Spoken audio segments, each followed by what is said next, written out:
Okay, hello class and welcome back. Our afternoon session. So, oh, sorry, please mute your mic. Okay. Oh, okay. So in the morning section, we have the overview of the HRM in general. We take a look at the HRM diagnostic model. When we analyze the various factors affecting HRM objective and then indirectly influence the HRM strategies and activities. So in our afternoon section, we will look at in detail the various HR function, and I call this talent stewardship model. Okay, so the research has proved that the HRM are most effective when it follows a cycle, just like other business processes. All activities are integrated and form a logical flow as the output from one step becomes the input to the next. So looking at these drivers of successful integration, a simple model of HRM is constructed, which now we call in brief talent stewardship model. So this model aligns all HR activities operating as a core business management process and follows 4 steps. Firstly, acquire, including identify and place. Identify strategic talent requirements and place them in the right position. Secondly, assess. Assess individuals against company requirement, which is related to measuring performance or any terms like KPI that Mr. Samuel has mentioned in the morning section. The third, develop. Develop individual capability in terms of providing them the training opportunities, the learning opportunities after work so they can enhance their skill and competency to fulfill their role effectively. And finally, retain key talent. Retain and engage key talent. Keep them loyal and engage with the company. And in the morning section, Miss Elias and Miss Olajolo has mentioned some aspect of engagement and retention. It means creating the safe play for the employee to show and to be authentic with themselves, or making them feel comfortable sharing their ideas and speaking their opinion. And own factors, own steps supported by a culture of talent stewardship at the center of the model. These 5 components all need to be in place and reinforce each other to ensure that all HR activities add the highest value to the company overall success. So each component of this model will be discussed in turn. You will meet this model again and again in our following class. So to be more specific, our course structure is designed following this model. Our next session will focus on each phase, each component respectively. So I noticed from your pre-training survey that some of you have already attended some short-term courses. And if you have already attended these courses, you may notice that some different in this program. While many courses jump straight into specific HR function like talent acquisition, talent intention, or learning and development, I have structured this course to first give you a comprehensive overview of the entire HRM process before going into detail. That means that you're having the big picture first before you taking a closer look at each one specifically. So the main goal is to help you grasp how the HRM aligns with and support overall objectives. So this way, you can see that human resource management not as an isolated function, but as a key driver of a business success.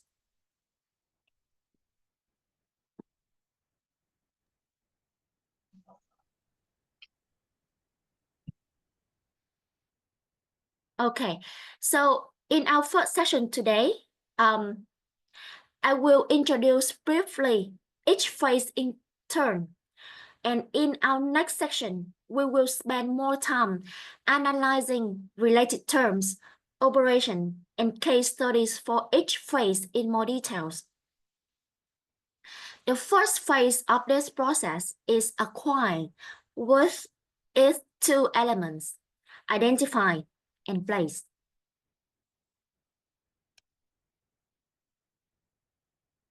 So for the first element, identify, there are 2 specific objectives. Firstly, understand the current status of the talent pipeline, or specifically understand business need of the workforce, demand side, and the availability of internal and external sources, the supply side. So this objective will be achieved through HR planning. Secondly, determine the company's strategic talent requirements, or in other words, the job nature and job specification. This objective will be achieved through job analysis. For the second element, place, the main objective is to ensure a sufficient talent pipeline for the short and the long-term business need. In brief, the companies will use a mix of activities to place the right people in the right jobs at the right time. So this objective will be achieved through talent acquisition.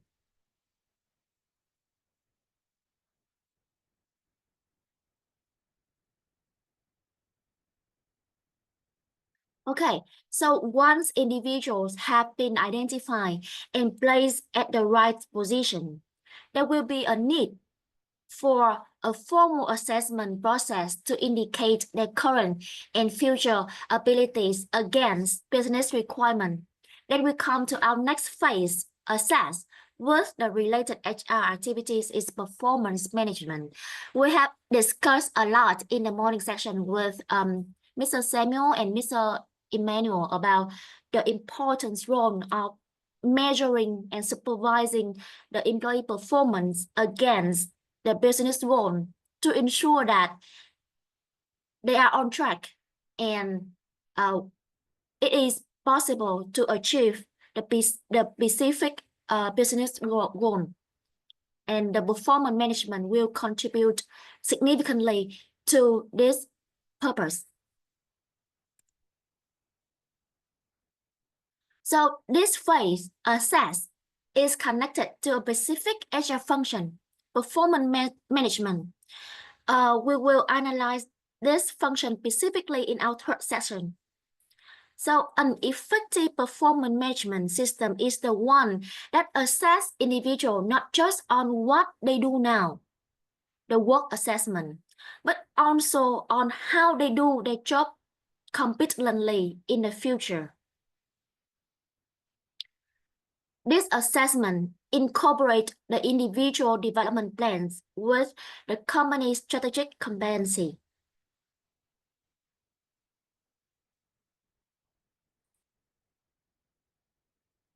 Then we come to our third phase, develop. So experts say personal development is one of the strongest drivers of employee engagement, contributing to accelerate the company's growth. So this phase is connected to learning and development, and we will analyze this function specifically in our fourth session. In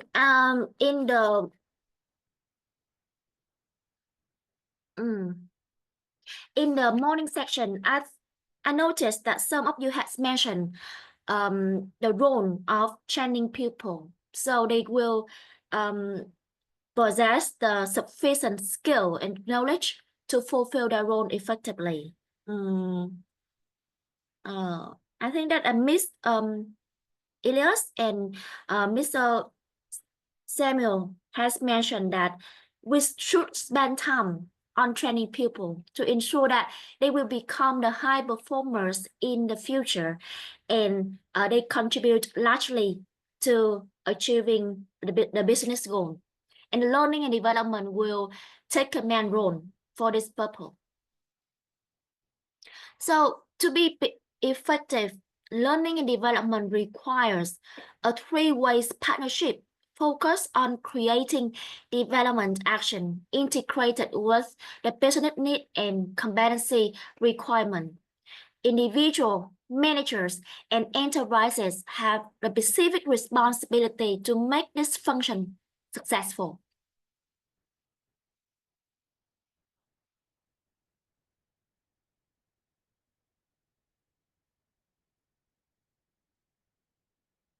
Okay, so in the final phase of this model, we will discuss the approach the company used to engage or retain the employees. The strategies may not only focus on the monetary remuneration, but the total rewards as a whole. I remember that Ms. Kim has mentioned that she loved to learn more about the payroll because it's directly related to the employees, and maybe some employees know the HR department only like the one who pay the money salary every month.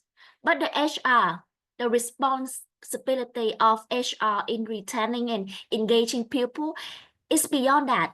It's not the monetary remuneration, the salary only, but all the benefit that the employee can receive. And that one will make them engaged and loyal to the company.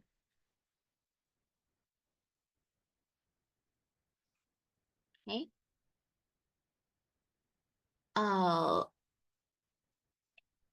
I'm not so sure that in the morning, maybe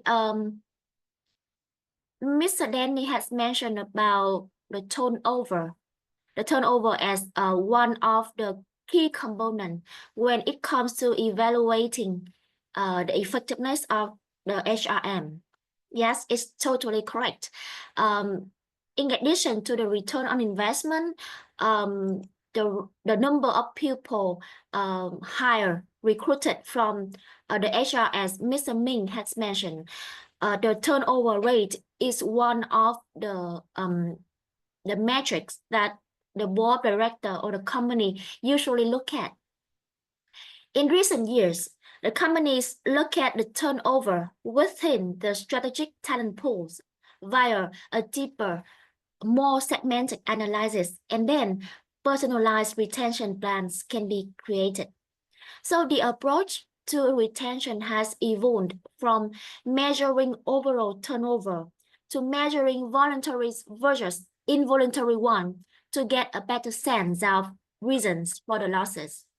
So instead of a broad retention program, highly targeted efforts for critical groups of employees, such as high performers or high potential talents, are now utilized to address specific issues. So that's the reason why in the morning section, I have a question for Mr. Ming that, in your opinion, what is the talented pupil? What are the characteristics of the talented pupil that you are looking for and you can communicate with HR? So the company should be very clear about the talented pupil they want to attract, they want to engage and retain them. So they will be able to adjust their approach and programs accordingly. So you can see that the first four components acquire, assess, develop, and retain allows company to put appropriate programs in place and ensure integration across the enterprise. So at the center of this model, you can see the element with the name talent stewardship. Talent stewardship can be defined as a frame of mind, a culture where every manager feels ownership and accountability for talents. It is placed at the center of the model, implying that the talent mindset should be in every function. Only when the talent stewardship is ingrained or integrated in every aspect, it will transform the HRM from a functional initiative to a competitive business advantage.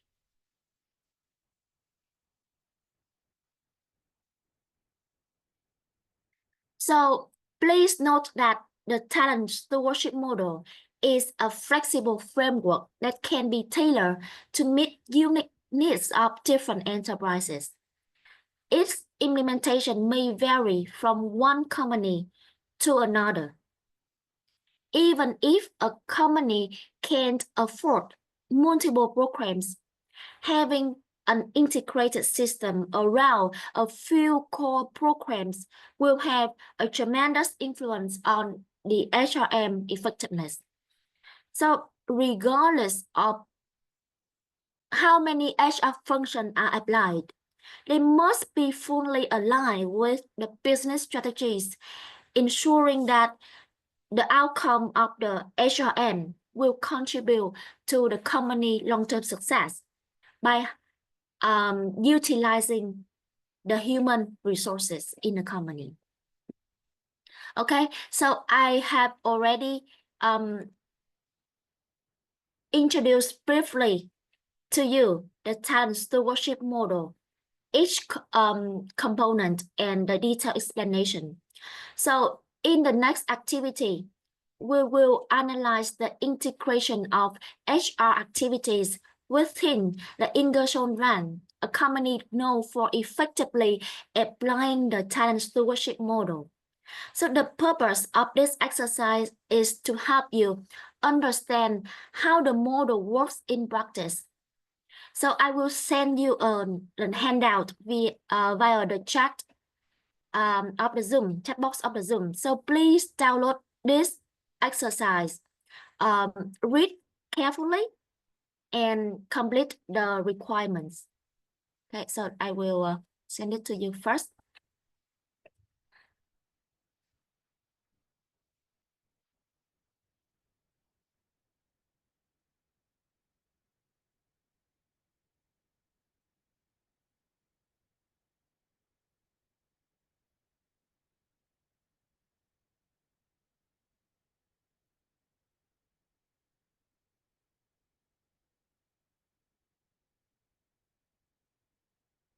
Okay, I have sent you this file first, and I think that I will go back to this model.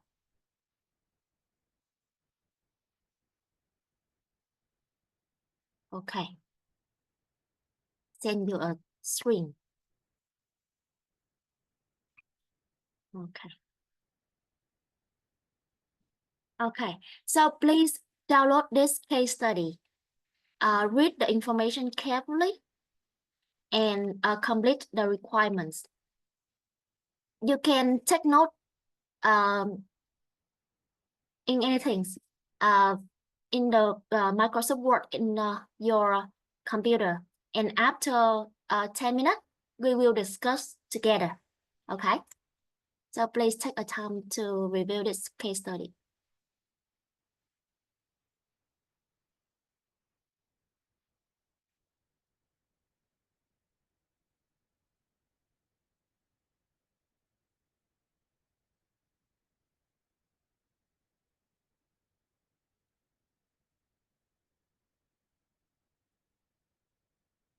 If you have any questions, please feel free to ask.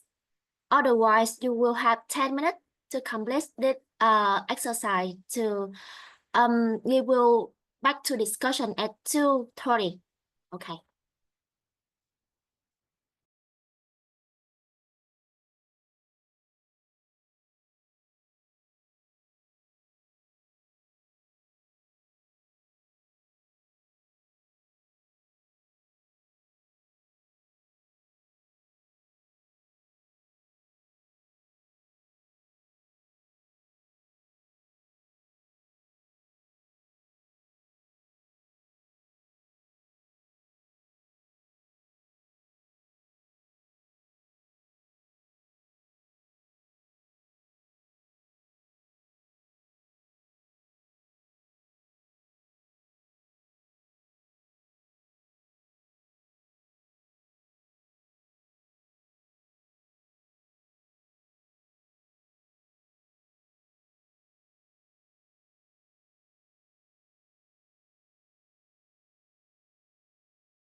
Okay, time's up. I hope that you complete this exercise easily. Okay, so we have two questions. The first question regarding the internal factors, which we have already discussed in the morning session. And the second one will focus on the identification of each phase for the talent stewardship model. Okay, so for the first question, identify which internal factors influencing the HRM activities in the Ingersoll Rand. Okay. Miss Kim, could you please help me with this first question?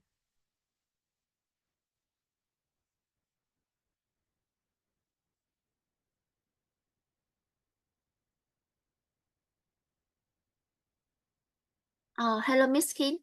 Can you hear me? Hello. Wait. Oh, there's some echo.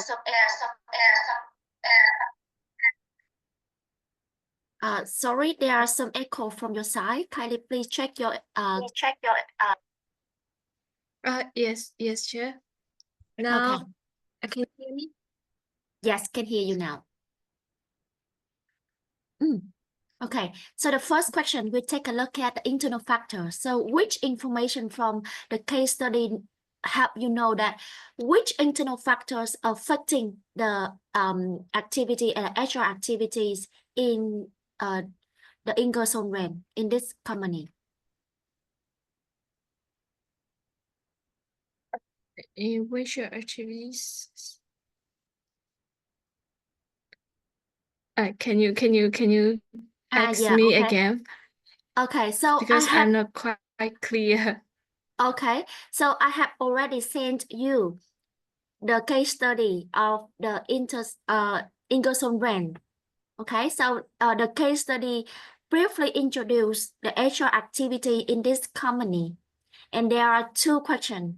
The first question regarding the internal factors that influence the HR activity in this specific companies.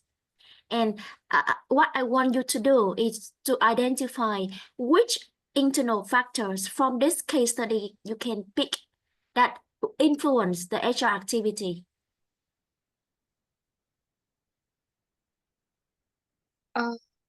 According to this paragraph, in my opinion, I think for like organization like strategies and their so runs is like time to market for new products and also it's leveraged in its engineering center in India for innovations. And another point is I want to mention about their organization structures because the company is the company restructure their engineering workforce by assigning new roles and also creating a community of experts and also global product development. And yeah, in my opinion, that structure and their strategies is main role in for identify. Okay. Okay. So you pick out the correct element of the internal factors, the structure, the organizational structure, the strategies. Yes, the strategies, the growth and innovation by accelerating the time to market regarding product feature. So this is the first internal factors that influencing the HR activities. And the second one, yes, the structure. So the decision to expand the role of the engineering center is in India. Okay, yeah. Okay. Good job. Okay, so thank you so much for your contribution. Okay, so the second one, identification of each phase of a talent stewardship model. Now we have the first phase, identify strategic requirement and place talent. We have the second phase, assess. Okay, we have the third phase, develop. We have the fourth phase, retain. Okay, so could you please identify the associated activity from the case that associate with each phase of this model. Okay, Mr. Danny, could you please help me with this question? Yeah, the first phase. The first phase, what I can share is also about activities. Can you hear me? Yeah, I can hear you. Please. All right. So Okay. when we say activities, we see that the company recognizes some importance in the activities that's bringing the global product and the cost of optimization. So what we say is that they invested in building a world-class facility where they can be able to bring a product out. They can be able to bring a very good product out. And their roadmap, with this activity, those who build a very good roadmap that the growth plan is emerging in all other aspects of the market area. So they've made it in such a way that they are investing more into the market stream so that they can be able to sell very global into not only in India but also other parts of the world. Okay, Mr. Danny, I would like to take it step by step, so our classmate will be easier to follow. Okay, so Okay. The talent stewardship have 4 main phases. The first phase is identify and place. So tell me, which information from this case study indicate the first phase? Sorry, can you come again? My question is that we have the 4 phases in the talent stewardship model. The first phase is associated with the identifying strategic requirement and place talent. So tell me, which information from the case study indicate this phase? Okay, so I'll say that the case made mention of investment, investing into the state-of-the-art engineering. They saw where they can be able to invest into. So they identify the investment into the case of the art engineering in India so that they can be able to attract more talent to their organization. That's what I think they identified. They were able to identify in the market and they were able to work on it. Okay, so thank you so much, Mr. Danny. So you can see that the first phase is associated with identify the requirements of talent. Like Mr. Ming has already mentioned in the morning session, what kind of talented people that you are looking for? How can you communicate with HR? So the first one, you can see that from this paragraph, the new leader has analyzed the potential of the current engineer and strategic requirements. Yeah, so this information give a foundation to prepare the job description and a job classification. Yeah. Okay. Yeah. So anything else? Anyone who want to add up? Is it identifying? Yeah. Is it identifying? Third-party firm was engaged to conduct comprehensive evaluation of internet engineering leaders. Yeah. Yeah. Third party. We use the external vendor to conduct a comprehensive evaluation of internal engineering leaders. Is it also the identify? Good job. And any information related to the first phase, identify and place. We have identified, but how about the phase, the place? Place people in the right position. Yes, Mr. Emmanuel. Yeah, thank you so much. Thank you so much. With respect to the first phase, what they identified as a factor was the lapses in their engineering team. Sorry, there's some echo from your side. Cannot hear you clearly. Oh, sorry. Can you hear me now? Okay. Yes. Okay. So please go ahead. Okay. The lapses or the gaps that they identified was in their engineering team. So they had to outsource an expert who came to India, who came to, because their engineering department, or where they leverage on the product design, was in the Indian team. So they had to outsource, get an expert who came down and identified their pain point according to the case study.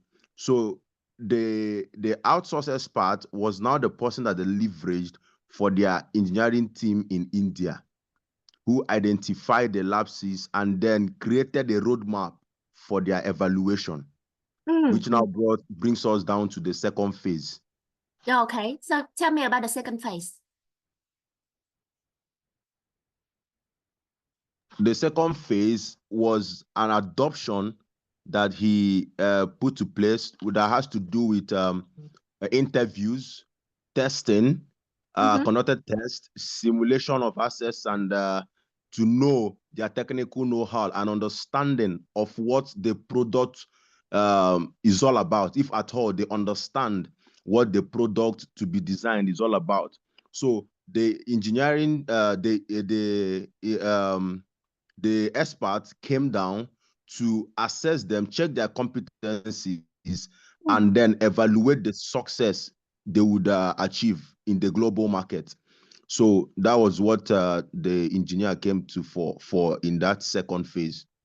So he did not only did that, but then, okay, yes, that was what he did then, which led to the third phase of conducting and articulating their mindset, skill set, and tool set to make sure that they understand the concept of product design and product delivery from the first life cycle to the iteration phase.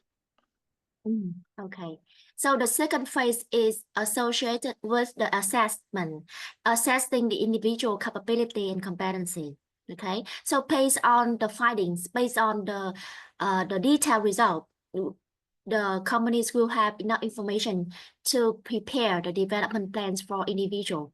So the third phase is related to the development, the develop. Okay. So how about, thank you so much, Mr. Emmanuel. I will call another person to continue with the exercise. Okay, so Mr. Samuel, how about the third phase? What did the company do in the third phase, develop?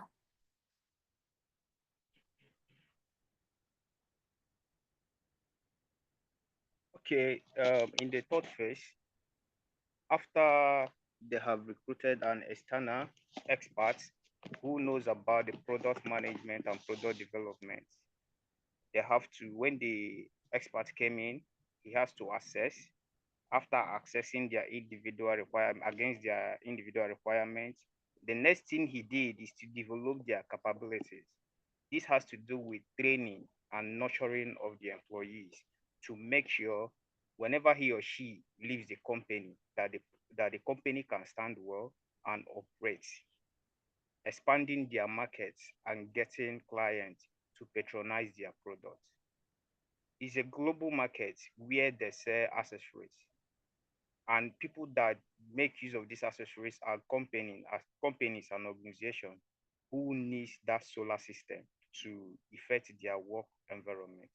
So they need to build a marketer who has the technicality to market product, give product description, give the side effects of that product, and how that product will be effective in the long running of the organization. So the expert, his duty here is to make sure that he builds skilled staffs that will carry out the product of the company to maximize profit for the company. Business is all about maximizing of profit. No business owner would want to incur losses. So the mindset is make money, have a good product, have a good marketing strategy to excel in the competitive market. Because it's not only them that operate in India. There are still other companies they are in competition with. So if you don't have a good marketer or that strong staffs, you cannot beat your market. So Okay. the essence of the company recruiting an expert at external, because they have pinpointed their pain points in the internal, because they lack skilled workers, they lack intellectuals. That is why they hired someone to build them up, to train them, to make them understand the cost of what they are into.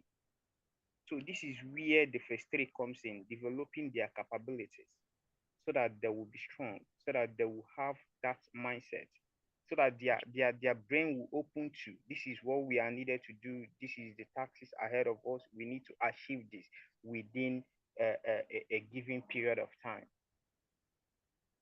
Now, if any, that will take you to phase 4.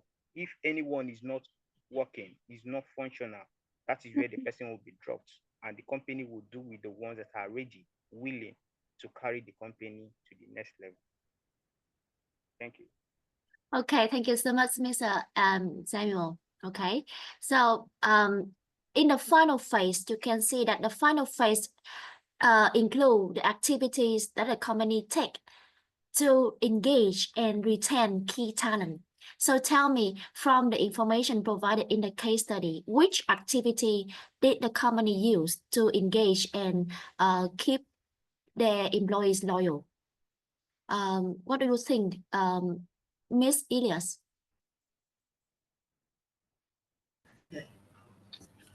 So, in phase 4, like Ingersoll Rand focus on like retaining key talent by improving commissioning packages to stay competitive in the Indian job market. They also invested in a cutting-edge design center to provide a stimulating work environment for engineers.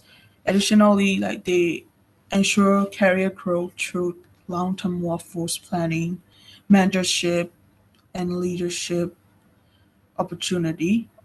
These efforts help keep employee engaged, reduce turnover, and maintain a strong talent pool for future projects. Okay. Okay, thank you. Miss Elias. Yeah. Okay. Okay. So thank you so Mr. much. Elias. Mr. Mr. Elias. Mr. Not Miss. Not Miss. Mr. Oh, I'm sorry. I'm so sorry. Yeah. Okay, I'm misunderstanding. Okay, thank you. And sorry again, Mr. Elias. Yeah.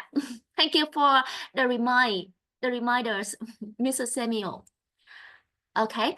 So this is just an illustration of the talent stewardship in the real case. What I expect from you is just identifying the information provided in the case study and connect this information with each phase of the talent stewardship model. But I'm so happy that you go beyond that. You can give the more detailed explanation from the information provided. Thank you so much. So I will explain the case briefly again. So you can see that the phase 1, we have the name acquire, including identify strategic talent requirement and place people in the right position. So you can see that for the identify element, the company analyzed the potential of current engineers and the strategic requirements. And based on this finding, they recruiting a new leader from the outside company to analyze and assess the potential of the India engineering centers. And they also formulated the job description and job specification to evaluate the suitability of hiring the candidate. The phase 2, the second phase, is connected to assess individual against requirement. And you can see from the case study that the company conducted in-depth evaluation of internal engineering leaders through interview, testing, simulation to assess the capability. In addition, you can see that they provide the detailed assessment report to internal leader with development suggestion. This information paved the way to design the individual development plans for the specific engineer. And the third phase, develop the capability.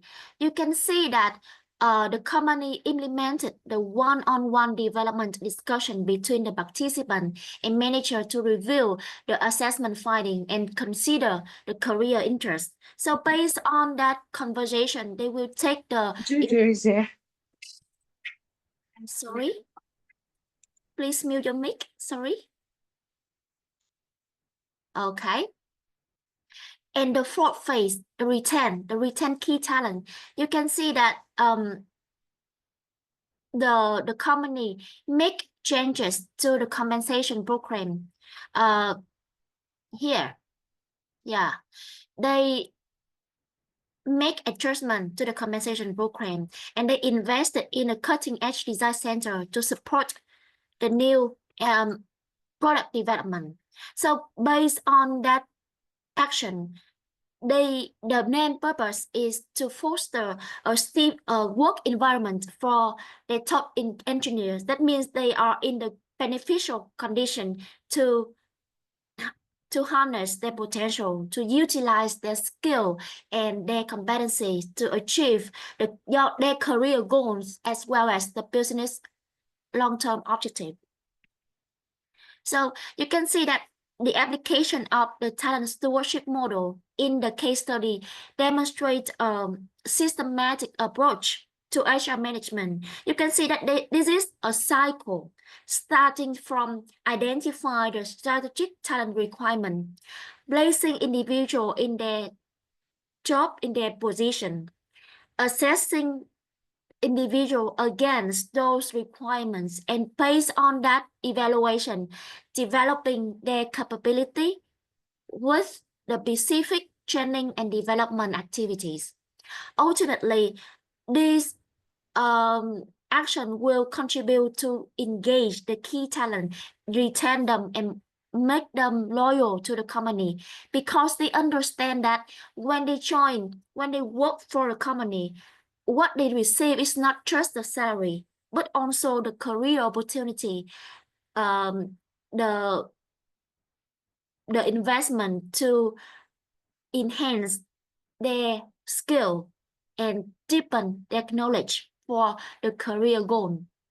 So I hope that after looking at this case study, you can have a broad overview of the talent stewardship model and see how it can be integrated in the real life case.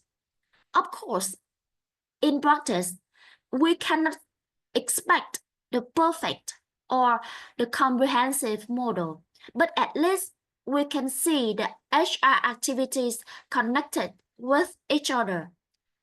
The effectiveness of the HRM will be enhanced. Okay, so back to our class.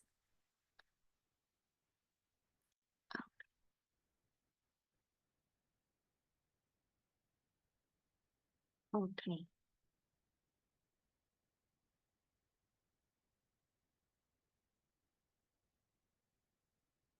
Okay. So we come to the final part of our learning section today, the current trends and the future of HRM. Now we will take a look at the recent report and update to see how HR is changing in recent years. So as you may notice, the workforce is changing. It is more digital, global, diverse, automation savvy, and social media proficient. So at the same time, business expectation and demand are evolving faster than ever before. So given an age of disruption, HR leaders are being pressed to rewrite the rules for how the HRM activities organize, recruit, develop, and engage their workforce. So understanding this transition and the implication for HRM is a vital need for all the people manager and especially the HR practitioner.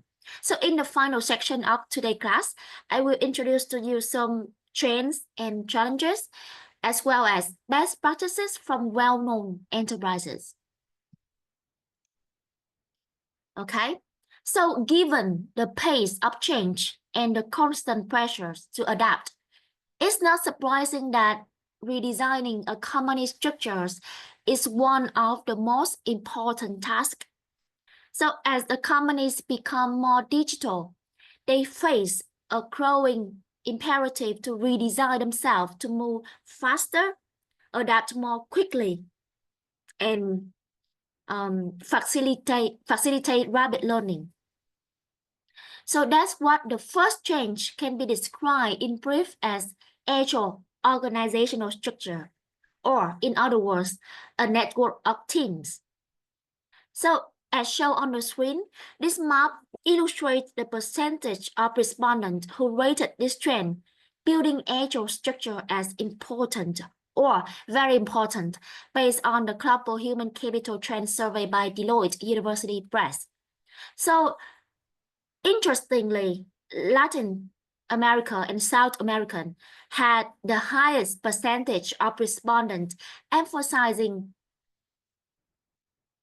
on the importance of agile organizational structure.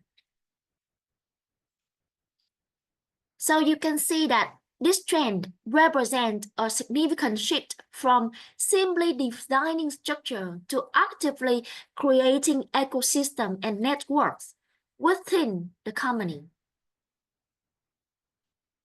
So agility is central to this as business move away from traditional hierarchical models and embrace a team-based collaborative approach. For example, a company might establish a digital customer experience project, select a cross-functional team to design and build a new product within a year or 2 years, for example. So this team often consists of developers, coders, business analysts, design experts, all focused on achieving a specific product goal. So once the project is complete, the team members are reallocated to new projects, reinforcing the dynamic and flexible nature of the company.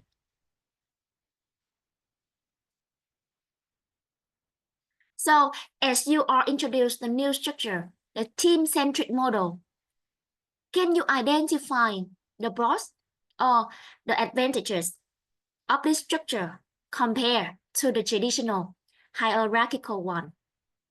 The pros and the cons are the advantages and disadvantages. So what are your opinion?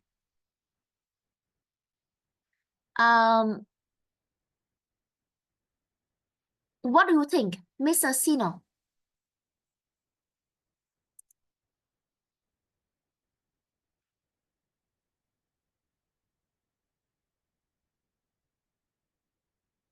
Hello, Mr. Sino?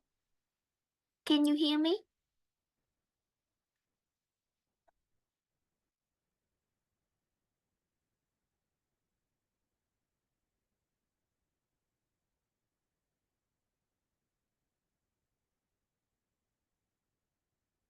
Oh, I cannot hear from Mr. Sino. Okay, so Mr. Tohib, what is your opinion?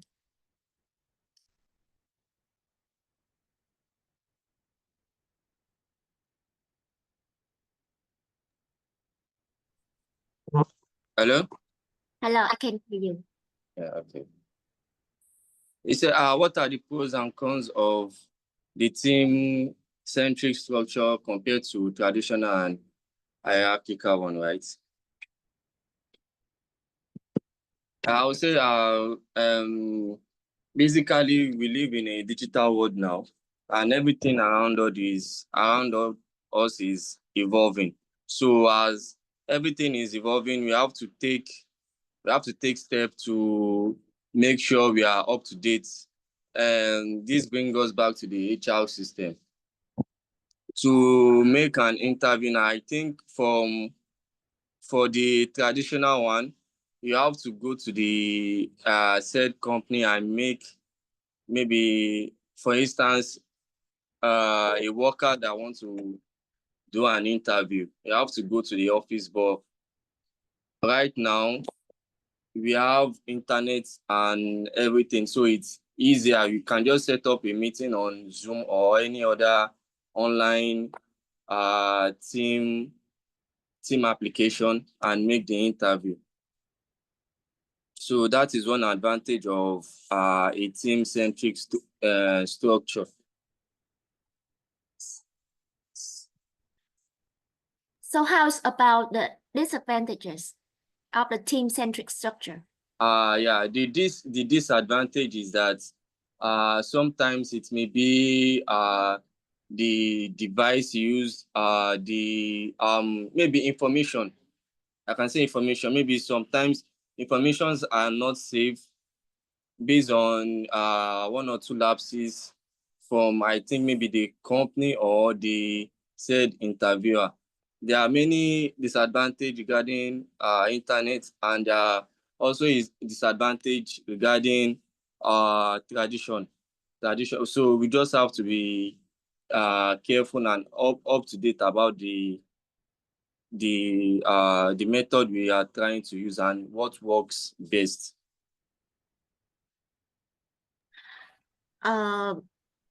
From your sharing, I noticed that the advantage of the team structure is the easier to work with, but Yeah. the advantages is related to the information. Yes. But could you please elaborate more specifically why information is one of the disadvantages of the team-based? And you mentioned that it's important to choose the method to communicate with. Is it correct? Yeah, why I said there is the disadvantage regarding the team centric structure is that sometimes you give your information out easily. Okay. On internet. Sometimes the interviewer may not be as said as he is, and we don't know how the company keep personal information. So you looking for work, you are very gullible, and they can ask you a lot of personal information which cannot be saved sometimes, depending on the team, the company structure of keeping information safe. Got it. So thank you so much for your sharing, Mr. Tohit. Okay, so Ms. Olajolo, kindly please share your ideas. What do you think about the pros and the cons of the team structure?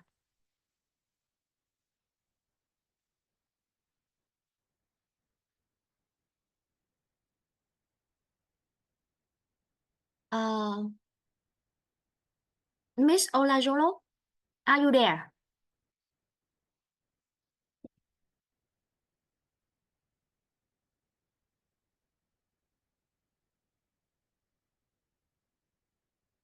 Okay, maybe I will come back with you later. Okay.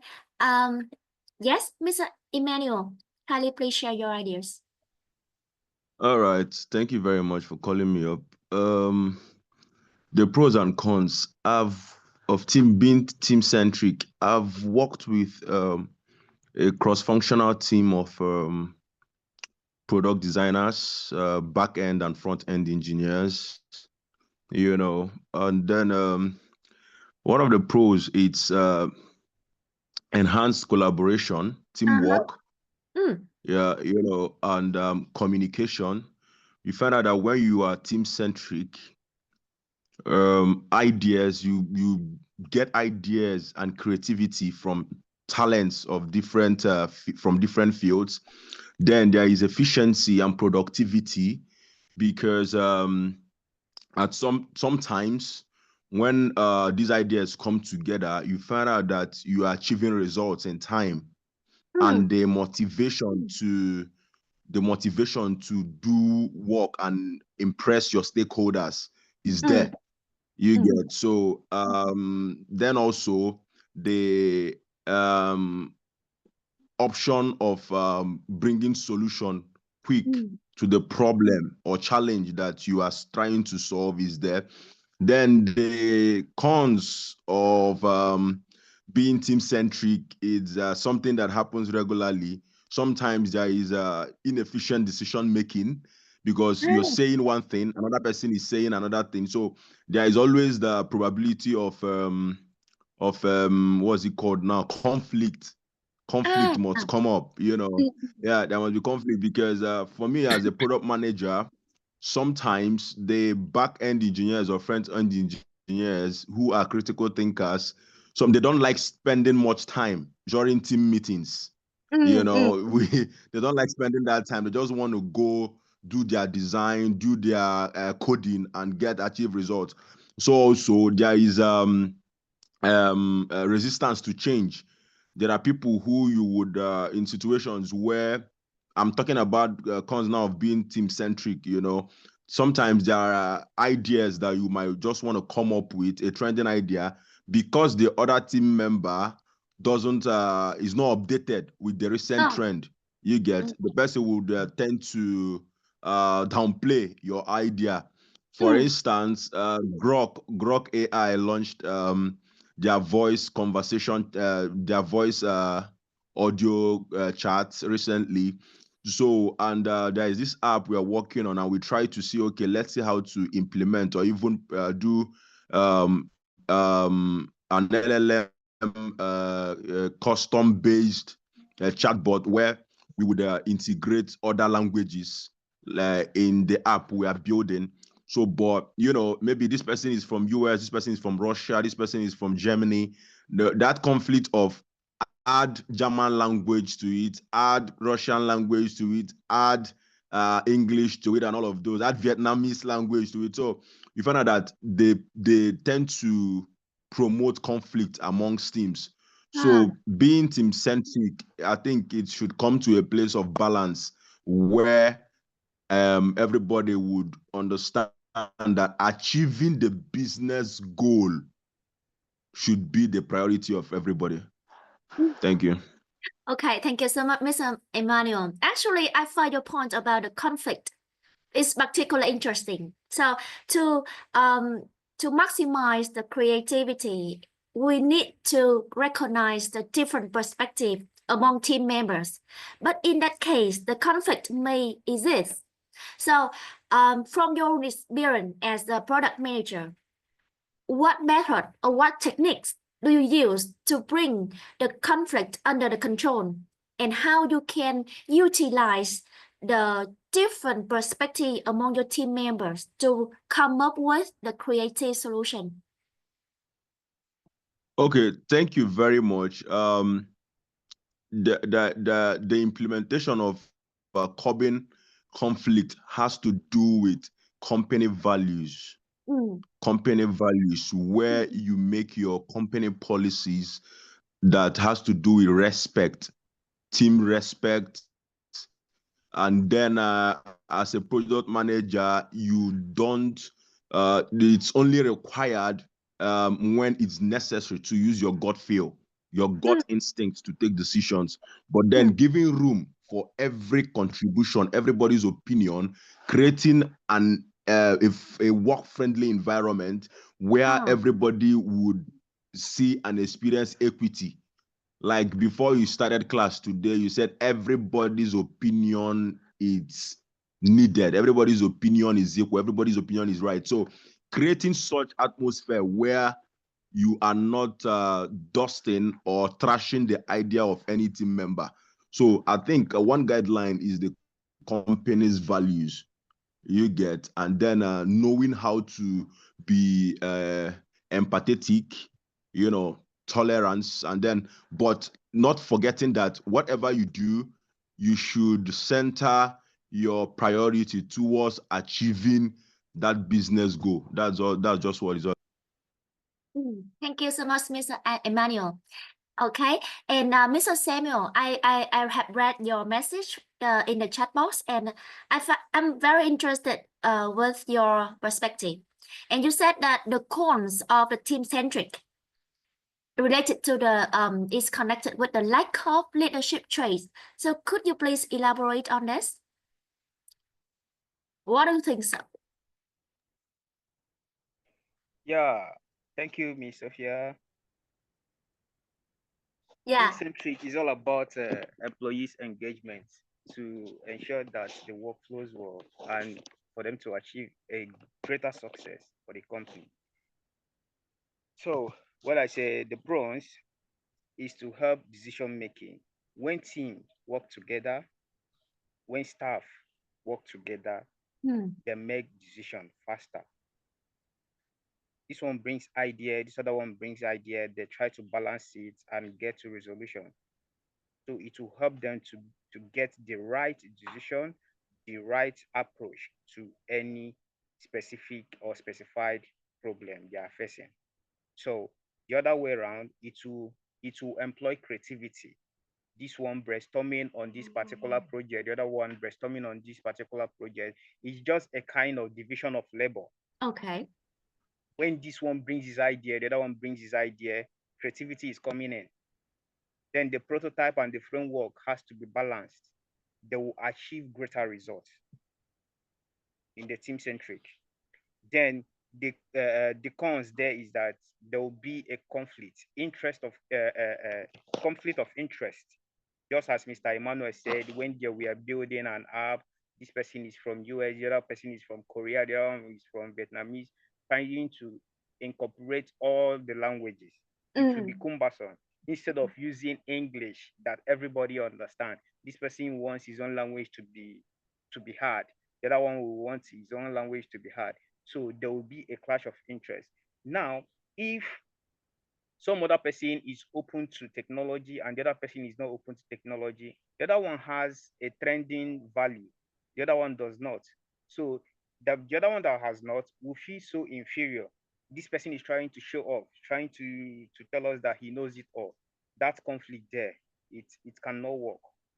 It will retard the process. The process will not move forward. They will not achieve results. So that is what I mean. Yes, thank you so much, Mr. Samuel. So before I make a summary. Yeah, I wanted to say something about leadership trends. Yeah. In the cons of the team-centric, you will see it that it will be very, very difficult for you to see a leader among team. The team, when you are working with people, you will understand that these are different individuals, different entities with different kind of mindsets that cannot collaborate to protect the interests of other people when there's a clash of interest. So you will see it that the team will not run smoothly because of leadership qualities. Now, for one to be a leader, the person needs to be tolerant, the person needs to be empathic, the person needs to be patient. The person, in fact, the person needs to be a laissez-faire person, not to judge quickly. Okay. Just to hold on, understand different individuals, incorporate all their ideas together and say, okay, guys, I think all your inputs are welcome. Nobody is wrong, no one is right. But I think if we do it this way, it will help us to achieve a better result.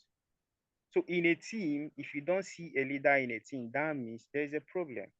So the cons there is leadership failure, not having those leadership qualities. So that's one of the cons of team-centric. Yes, thank you so much, Mr. Samuel. So before I make a summary, are there anybody who want to add more opinion or sharing your ideas? How about you, Mr. Tom? What is your opinion? Yeah. So in The addition, only thing is, yeah, the only thing that I want to mention about this is about not is about the con the con. and yeah, it's about con. The one thing is like require strong communication and trust. And to base on the structure about the communication and trust, that affects sometimes the conflict happen if we don't have more communication and trust among of each other on the team. That can be a conflicts and also a lot of a problem that can happen on the as a team country structure. So tell me, have you ever faced a conflict among team members in your team? And in that situation, what did you do? Yeah, when I face a problem like that, most of the time we have to try to communicate more and also trying to collaborate and talk and have a meeting. And the one thing is that we have to like this to can be solved the problem. So we have to make more a communication and each other. They have to understand what is wrong and what is right. So we have to find the solution. That can be the that can be one. Yeah. Yeah, you have mentioned that communication and trust Yeah. essential when resolving the conflict. So you explain the role of communication, and I got it. How about trust? How does the trust between people can help when it comes to resolving the conflict? Yeah. The more we have more communication, the more we work together and have more communication and keep on talk with. And as you know, the more we work together as a team for a long time, so we can build trust step by step, and then we can and then it can reduce more conflict and also can resolve the problem. You mentioned that if we can work with people for a long term, Yeah. we will be Yeah. able to build the trust between us and them. Okay, but how? In case that I have just worked with you for a short term, how can I build up the trust from you?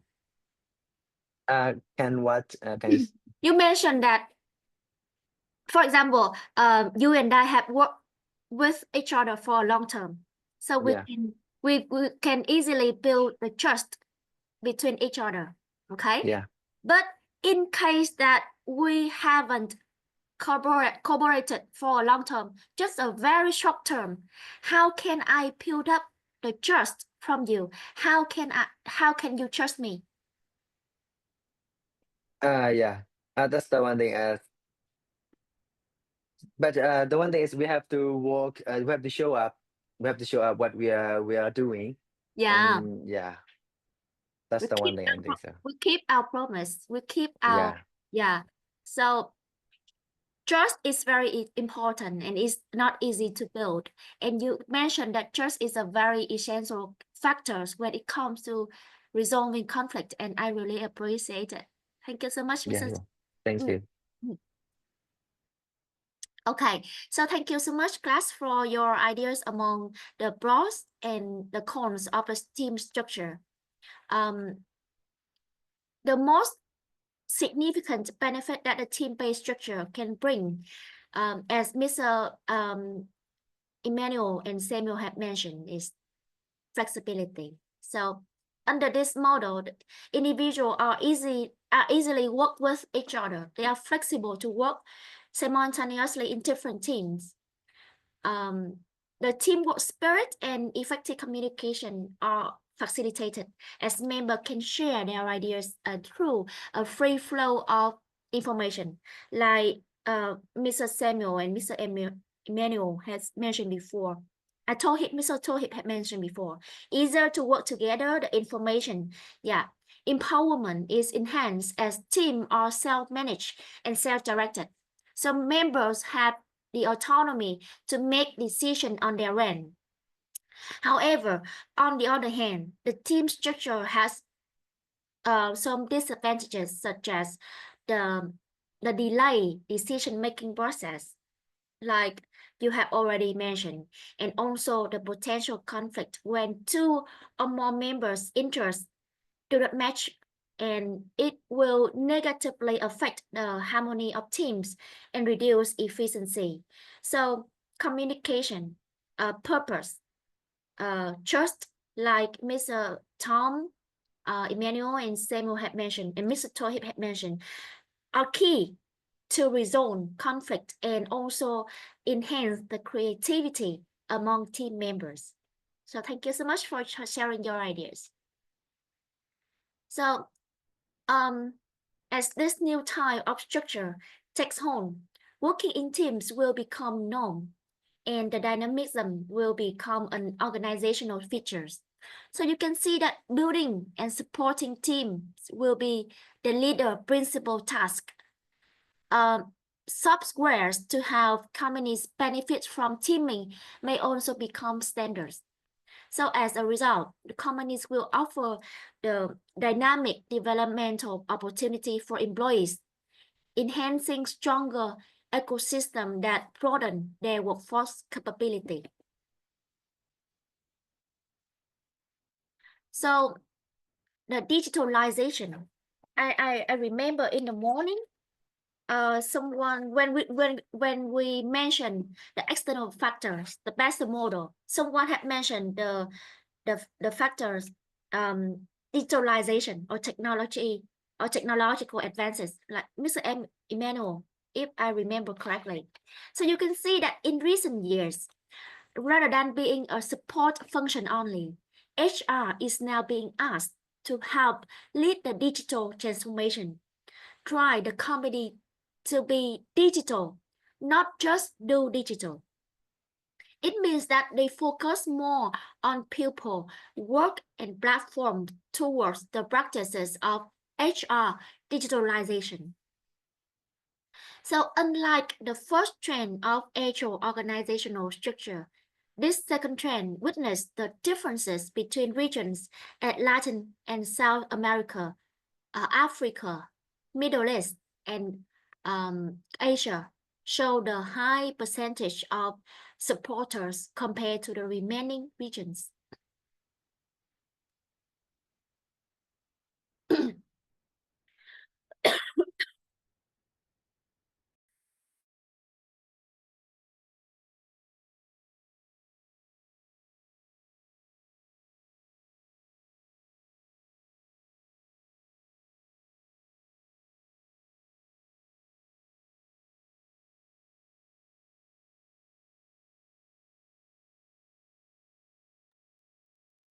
So you can see that this trend takes place in 3 areas. Sorry.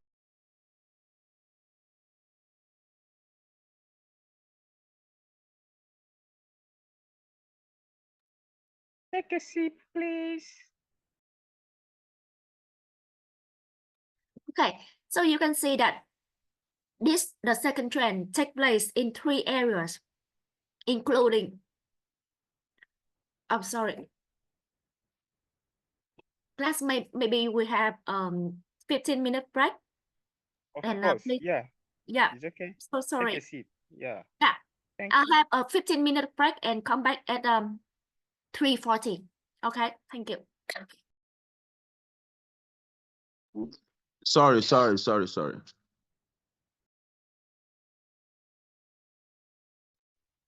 man. Sorry, man. Sorry, dear.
Okay, class, we come back. Sorry for the problem before the break. I had some health issue. Try to fix. Okay. So the second trend, HR digitalization.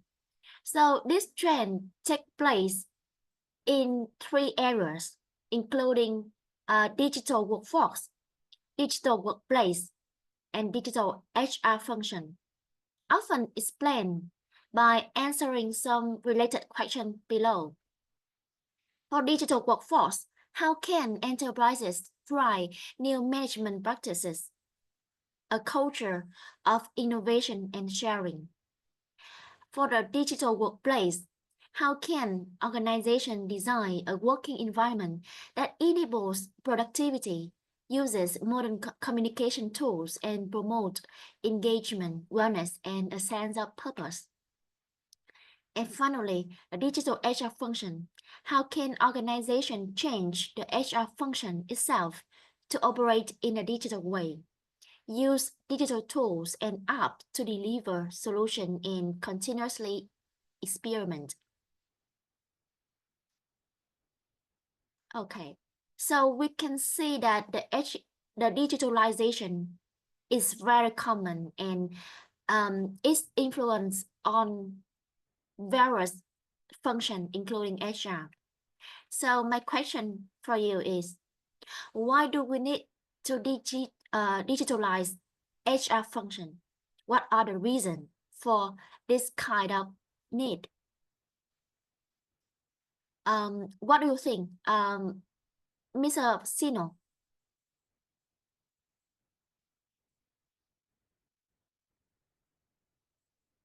Hello, Mr. Sino?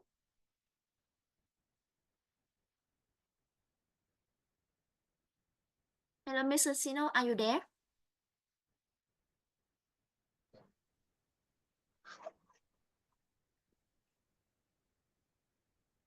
I'm here. Hello? Okay, I can hear you. Okay, so please feel free to share your ideas. Okay, we need reason we need to digitalize HR function is to make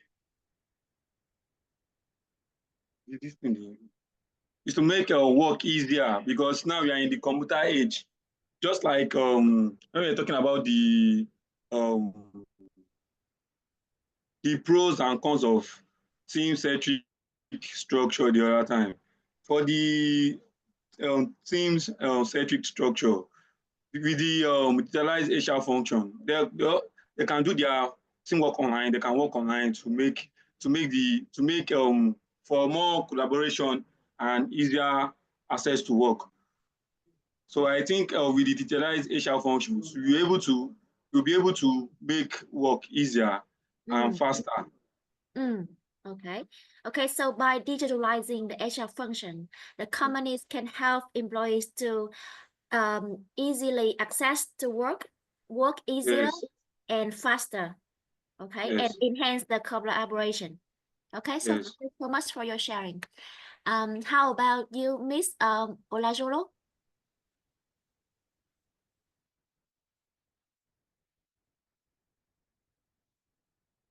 Miss Olajolo, are you there?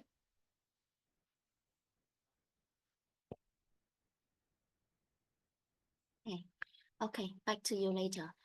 Mr. Okapang, what is your opinion?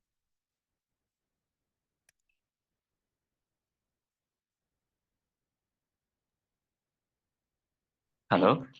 Okay, I can hear you now. Could you please speak? Can you please wait me? Yeah, on the screen. Yeah, why do we need to digitalize the HR function?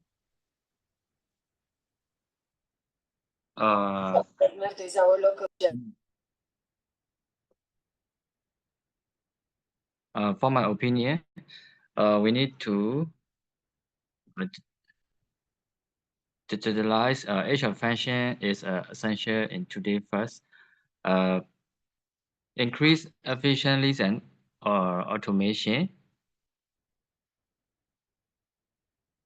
Second is improve employee experience and engagement. I think.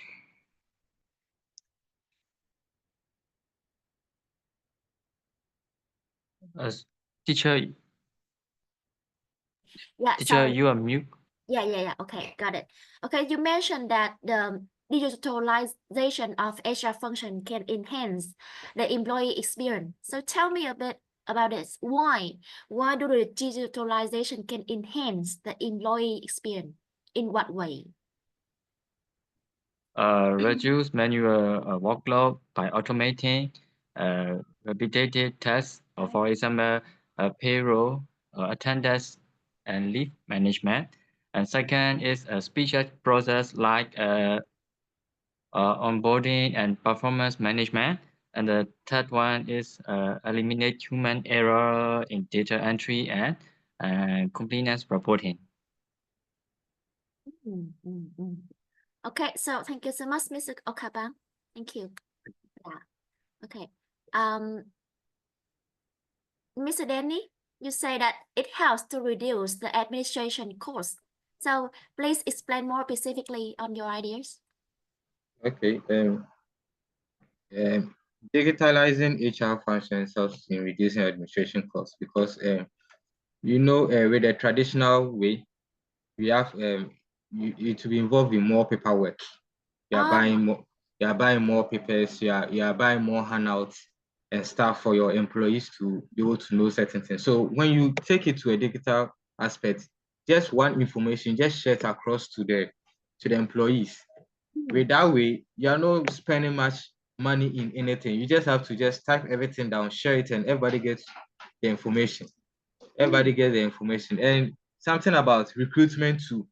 When you are recruiting new employees, digitalizing it also helps to reduce costs because there's such a way that you just put the information out on the internet or the social media. Then those capable or those that they can do the work, they can just access the information, apply online, so that you, the HR manager, can just go through the CVs, which one you like, then invite them for an interview. So it helps to reduce administration costs in all those paperwork and recruitment stages too. Yeah, thank you so much, Mr. Danny. Yeah, Thank I you. love the way that you explain and give an example on this reducing the cost related to the recruitment activities. Thank you so much for your contribution. Thank you. Mr. Samuel, please share your ideas.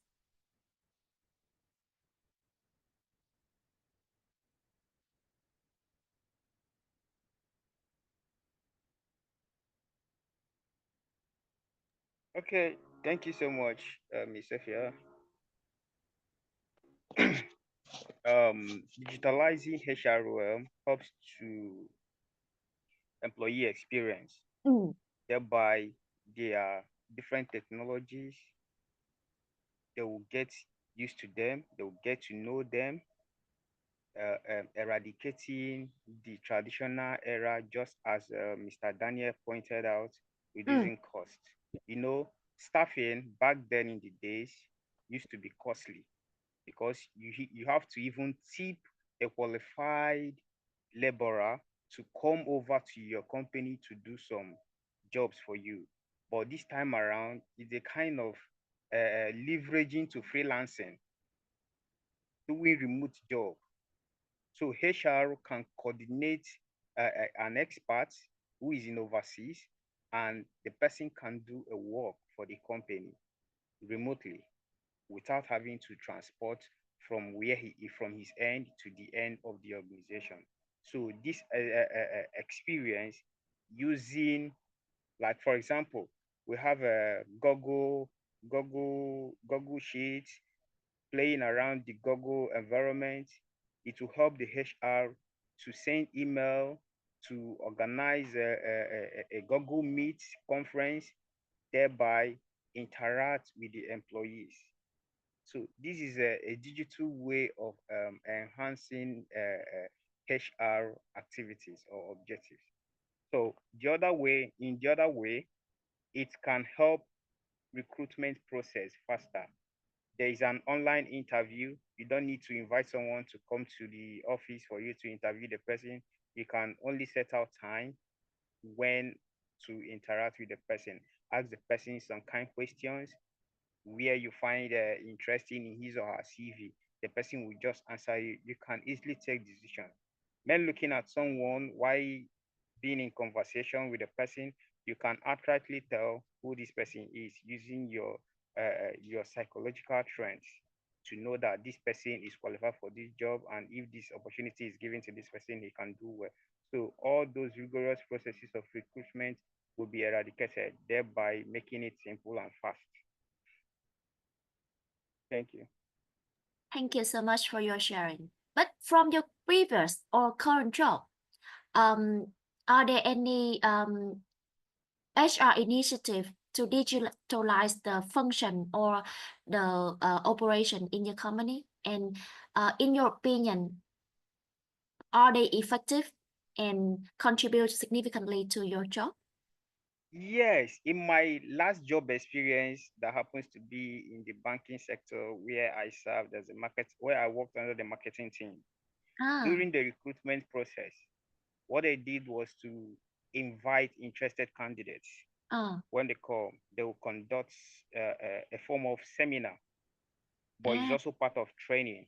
So when they conduct that training, the attendees will be there, patiently and hopeful, learn the process, learn the products. After learning the products, they are given tasks to go to the community, market the products, and come back with a closed business, a closed deal. So before they recruit you, they will see how far you've worked. If what you were taught, you use those technicalities to win businesses and you were able to close a huge deal. From there, they will hire you. Like for me, I went out, I brought a deal worth of 2 million naira a year. That was what gave me the job. It's still an interview, but it was done in a way that you need to do practical. It was a practical setting that just go there, do what you were taught, win this business, let's see your capabilities. When they now saw those capabilities, they said, okay, this person is good to go. They will hire you. You will remain in the job. So this was a form of recruiting process in where I worked, the last place I worked. Okay. Yeah, thank you so much, Mr. Samuel, for your sharing and experience. Yeah, and Ms. King, what is your opinion for this question? Sharing your experience.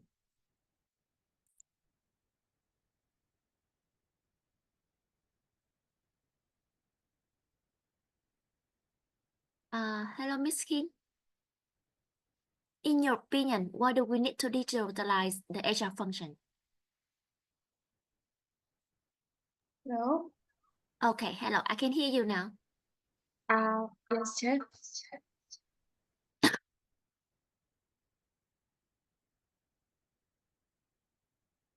I think everything should. For me, we need to digitalize HR function for data driving, for our decision making, and because HR analytics help track employee performance and also some recruitment trends, and predictive analytics can also forecast talent need and prevent high turnover, and data visualization tool help. Can you hear me? Yes, I can hear you now. Yeah, please continue. Wait, sorry, I don't hear. Hello? Yeah, I still hear you. Sorry, because my laptop is a little bit error. Okay. And also, data visualization tool help like HR make informed strategic decision for between between company and employee. Okay, so you mentioned that the digitalization enhanced Yes, the the HR driving position. Yeah, you mentioned that the digitalization enhanced the HR function in terms of the decision making, data-driven. So, could you please explain more specifically how the data-driven process can enhance the decision making process in the HR function? Yes, because as I mentioned before, like some time for me, for examples, when we came to the office, we need to first thing we have to make fingerprint for our attendance or something like that. Okay. So at the time for digitalize is also made important in that way, and also for HR analytics for track employee performance and and also I think that's all. Oh, okay, okay. to Good job, good job. Okay. Yeah, I got your ideas. Okay, thank you so much, Miss Kim.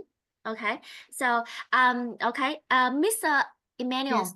anything to share with us for this question? Yes, thank you very much once again. I think there's one thing I would need to commend with respect to digitalizing HR.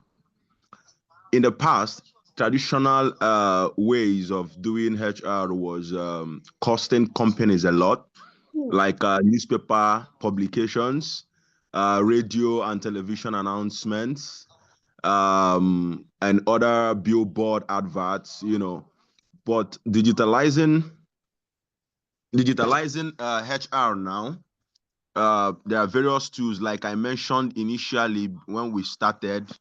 That these days there is now the AI tool for vetting applications for jobs, where that ALOM has to screen the keywords in all applications and cover letters just to recruit, and other HR tools like the ERPs and CRM tools that make work effective and that makes a recruitment effective. So basically, digitalizing HR has helped customers to churn time. These days, you even have questionnaires to fill. You even have received emails where you are being asked questions, maybe like this proctor interview videos that are automatic. Once you click on the link, your interview automatically starts. Like the Pearson test. So such tools like that, once you just click, your text has started the questions, more like a voice-over interview you get. So those tools are helping to churn the time HRMs take to recruit staffs or recruit employees. So alongside basic HR analytics tools, there are analytics tools that help you collect data or results, where you are, maybe if there is a specific item or a specific skill you are expecting, or a specific keyword you're expecting the employee to use in the interview, those analytic tools will be capturing them one after the other. And before the end of the interview, you've achieved the result you are expecting. We've seen cases where some tools are used, and immediately the interview comes to an end, the person is immediately receiving in his or her email the offer letter, the job offer letter instantly. So digitalizing HR functions is just brought about dynamic change in the corporate world and the industrialization. Thank you. Yeah, one more follow-up question. So we are all agree of the benefit that the digitalization can bring to both HR and employees and the company in general. But in the reality, the technology savvy generation like Gen Z or Generation Y, millennials, may be more familiar with the technology. So when the company decide to digitalize the function, the older generation like Gen X or maybe baby boomers, they may hesitate. They are not willing to accept the new way of working. So imagine that situation. If you were in that situation, how can you gain the support and willingness from the older generation to digitalize their current function, their current activities? All right, thank you very much. I think we've experienced such things like in most companies these days. You find out that it's all about, like you mentioned, it's all about willingness to learn. And for you to thrive in any in new technologies, for you to thrive in any career, you have to have that skill of willingness to learn. You have to be open to trends, open to new things. You as a HR, I think that's one other skill you're expecting to see in the CVs or portfolios of people you are recruiting. Their willingness and openness to learn new things. That's the only way we can thrive. Also, we who are product managers, there's a way we do such a thing for adoption to new things, digital adoption, by creating user-friendly features, something that would meet the needs of customers, like be it Gen Z, be it the millennials, be it the those of them from the 80s and 70s. If we still need them to be part of the team, then what we do is to create user-friendly features that every age range would learn quickly. You know, from onboarding to feedback to surveys. Even like most apps that you see now, that when apps are created, they have what we call a snippet, kind of what's the language again? Something like a video setup in that app. You see how to navigate the app from one point to another. So there is always a video to at the background to show you how to navigate the app. You know, so most times, if you are using an app or trying an app that you've not used before, that video, they will actually view or review, take a look at so and so YouTube or video so that you understand the app better. So creating such features help these other older generation to understand better before usage. So it's also a way of making them inclusive in the recent trend and digitalization. So digitalizing HR is just the best, a very important dynamic in the corporate world and business world. Thank you. Thank you so much, Mr. Emmanuel. Okay. So you can see that in conclusion, HR has a critical opportunity to help lead the transformation to a digital enterprises. As research indicated, HR leaders who lean into new technology, platforms, and new ways of working will strongly influence on the business outcome and employee experience. And what I love from the sharing from Mr. Emmanuel is that the openness to learning is essential, regardless of which generation you are. If you are open to learn new things, you will be able to grasp the opportunity, enhance your skill, and be able to climb up the career ladder to be better, to be successful with the company. Okay. Now, we have already discussed a lot of the trend, current tendencies of the HRM activities. We analyze the current trend of HRM and how they influence on the HR activities. So in the final section of our class, we will make an outlook on the future of HRM and suggest some possible transformation. So the future of HR is lean on three main dimensions: the future of enterprise, the future of workforce, and the future of work.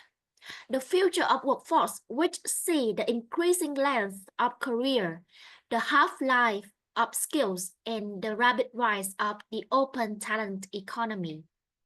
The future of work, enabled by digitalization that changes how humans work together. Now we take a look at the future of work first. Now, driven by the acceleration of technological advances, the nature of work is changing.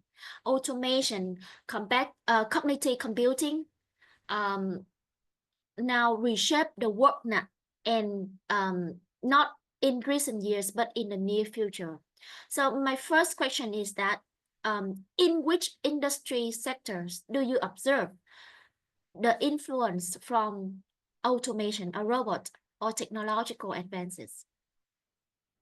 What is your opinion, Mr. Elias? Which industry? Yeah, for me, I know from academic, as my past was from academic, so yeah. So it's for the academic system, by streamlining functionality of HR functions and the advances of technology, it's very effective for academic. As we know, after the COVID started, much of like technology advances, so we can use very easy to learn from online sections. Yeah, and also like I know like university use Asia information system like PeopleSoft, and also as like success factors automate that can student enrollment and cost scheduling, and also like for the cloud-based tools such as Microsoft Teams that can support remote teaching and faculty management, because it ensure our academic operations. Yeah, and also we also have a much training and much meetings about it. Yeah, mostly we use from, like AI or like that, a digital platform. Yeah. Also LinkedIn Learning. Yeah, I saw a lot of that because it's also enhance our development and training. Yeah. So by integrating HR technology, academic institution improve a lot, really a lot. It's also show our educational quality. Yeah. Yeah, Mr. Elias, I remember that you said you are currently an English instructor, and you can notice Yeah. the advancement in the AI platform, right? So Yeah. from your opinion, will robot or AI can replace our job as a teacher or an instructor? Oh yes, absolutely yes. Because you see,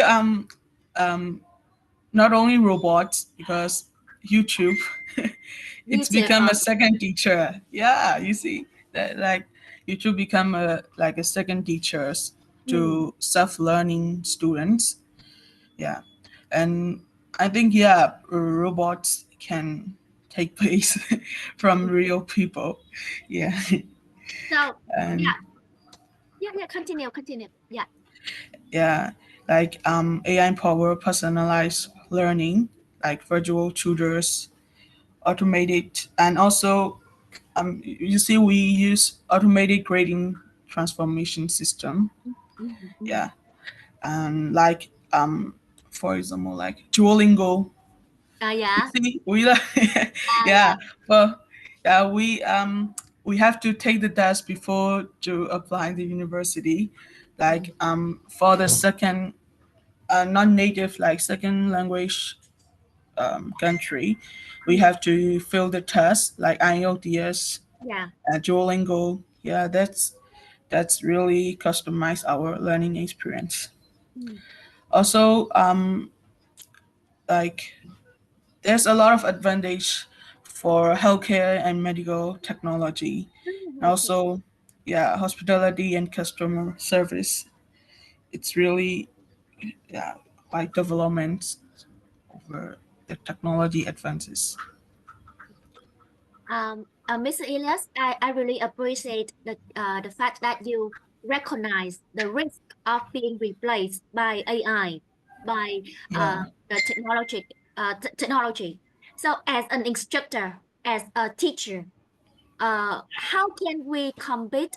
How can we survive from automation, from the AI, from the robot? How can we keep our job as an English teacher, from your opinion?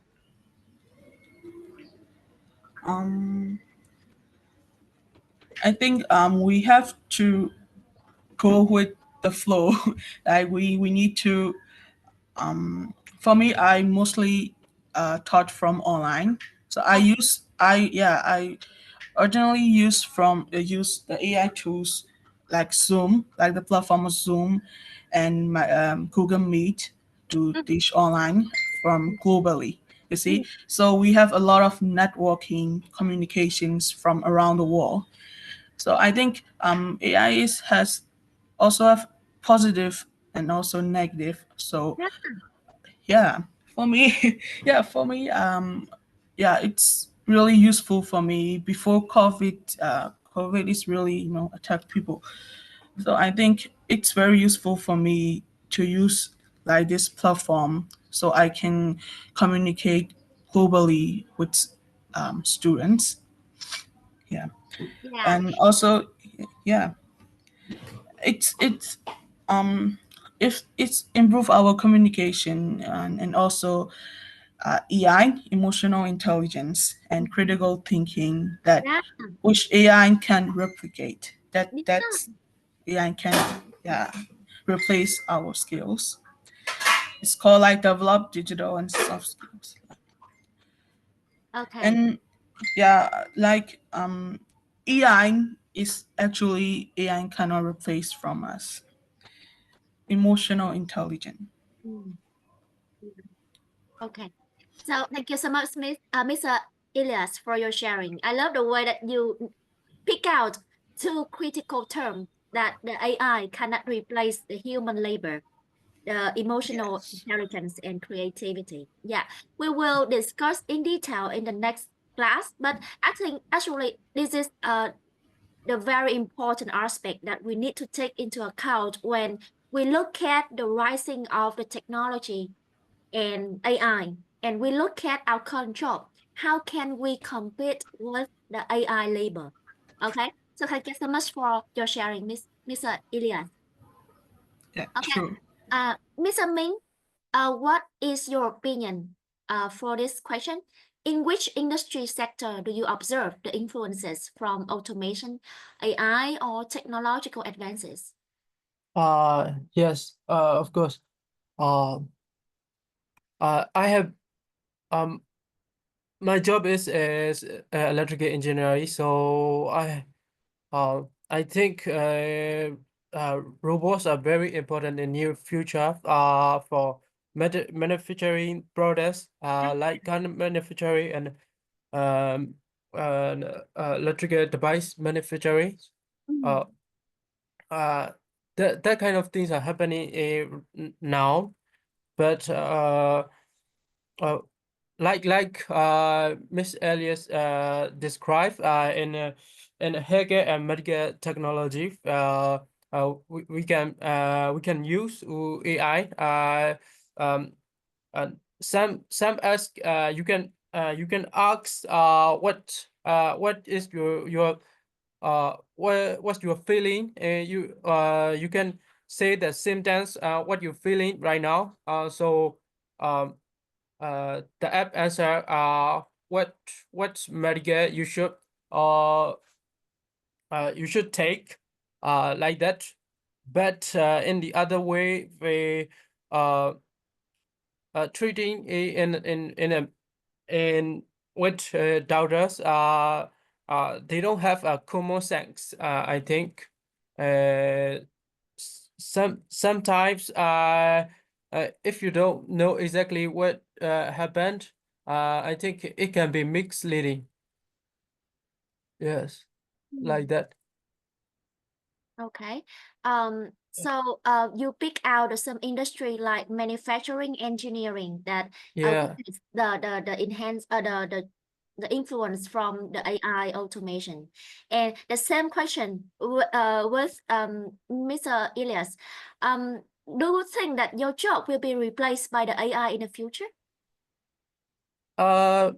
Maybe in the future, but like I said, robots right now they don't have a common sense of what happening in the real world.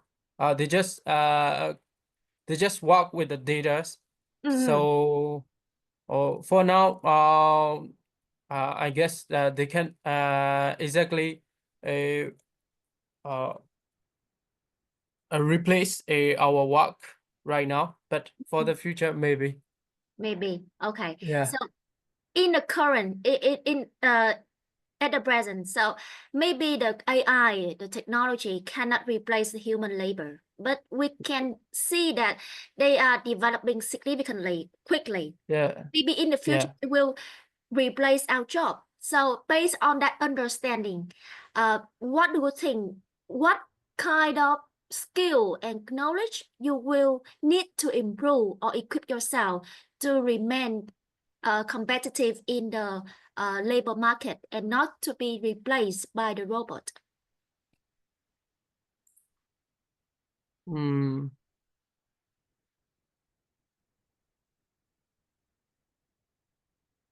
What skill and knowledge you need to improve or equip yourself to not to be replaced by the robot?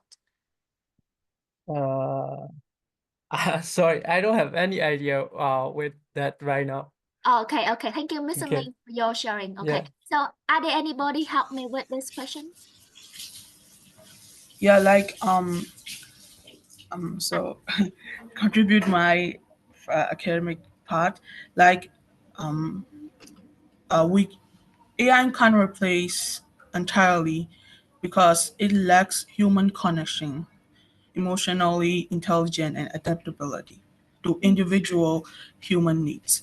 For me, student needs. So I think they can provide mentorship, motivation, and real world experience, but those things that AI cannot replace. They can replace instructor, but they can't focus on student needs, individual needs, like human connection. Yeah. So AI as a tool is they will enhance, but not we can they can't replace human-led education. Okay. Mr. Elias, I remember that you mentioned that creativity and emotional intelligence are key to keep us still Yeah. competitive compared to the AI labor. But the question is that how can we enhance the emotional intelligence? How can we enhance, increase the ability of this skill to remain competitive to AI labor? Okay, so it will involve like self-awareness, empathy, yeah, social skills, and emotional regulations. Yeah, I think it will develop our by improving AI. We can build better relationship, handle stress effectively, and we can make more thoughtful decisions in both personal and professional life. Okay. Okay. Thank you so much for your sharing, Mr. Elias. Sure. What do you think, Mr. Danny?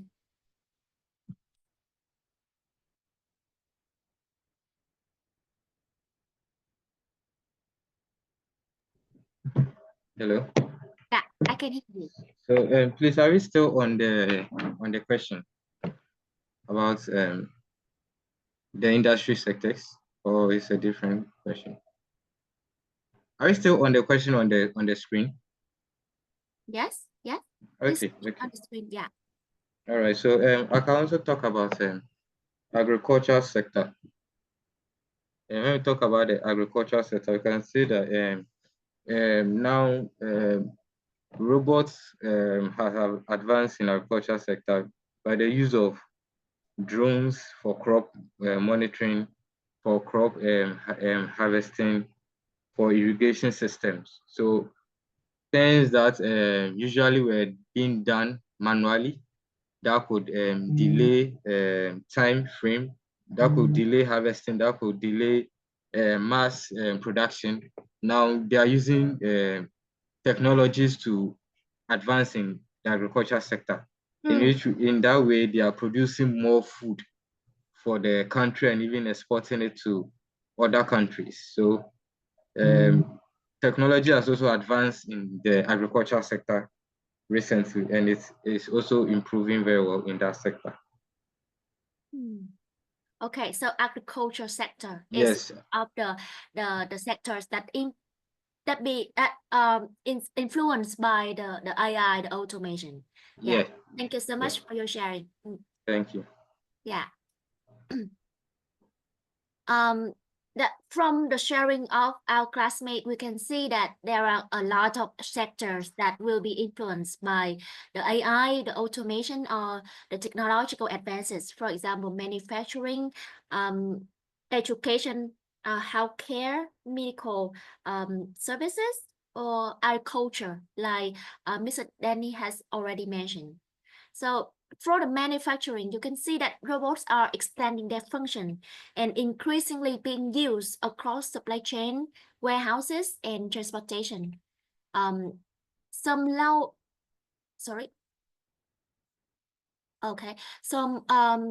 services jobs like ordering or paying is now using robots instead of human labor, and we can see the significant changes in the restaurant automation. Okay, so just want to reiterate one of the most controversial question among these days. Do robots remove or create jobs? From the sharing of Mr. Elias, Mr. Danny, and Mr. Ming, we can see that we all aware of the risk of being replaced by the robot. But on the other hand, do you think that the robot will create jobs more than removing them? What are your opinions?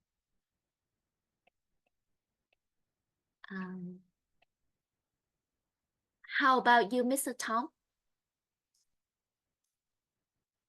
Do robots or create? Do robot removing job and then create a job, right? Remove or create? Remove or create. Yeah. In my perspective, I think a robot they are they are removing a job more than creating a job, because of with the help of the human, a robot can create more job and if robot they do digital automation by themselves, I think they will remove a job more than create. Yeah. So your opinion is that the robot will remove more jobs than creating them. right? Yeah. So tell me, what kind of job will be removed by the robot? Can you pick out some characteristic of the job that will be removed by the robot? Will be removed by the robot. What kind of What job? kind of job? Yeah.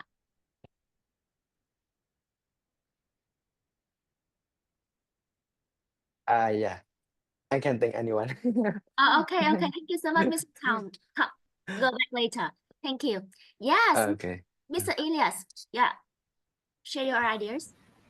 I think like low skill labor of accounting, cashiers, of like that.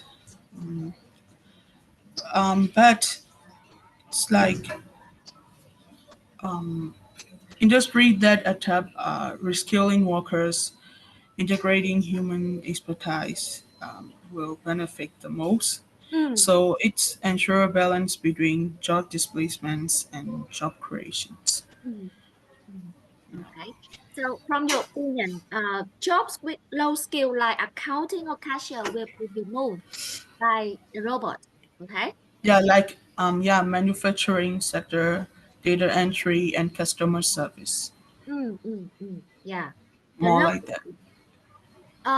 can you explain more specifically what kind of low skill you mentioned? What aspect that we can evaluate that this is a job that possess Yeah. the low skill? Yeah.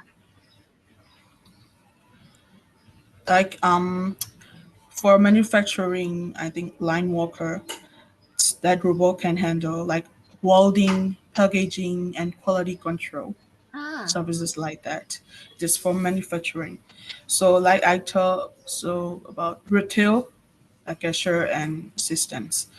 Those will be like AI empowered stores will reduce the need for human cashier. For example, so for example, for data entry, like clocks, data processing, reducing manual entry work. Okay. Okay. Yeah, like chatbots, like ChatGPT, AI driven assistants, they can handle our, of customer requirements of routines. Yeah, like that. Yeah, thank you so much. So like for low skill works, I mean like warehouse and delivery workers, like logistics and supply chain management. They can automatically replace on by AI. Yeah. Good job. Okay. Yeah. So some low skill jobs like warehousing, or delivery can be replaced by the robot. Okay. So any ideas? Mrs. Samuel, would you like to add more?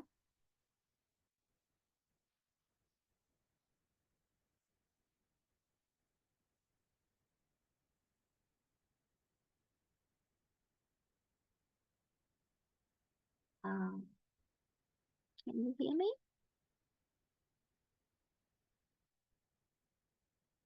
Okay, maybe come back later. Okay, so Mr. Emmanuel, what do you think?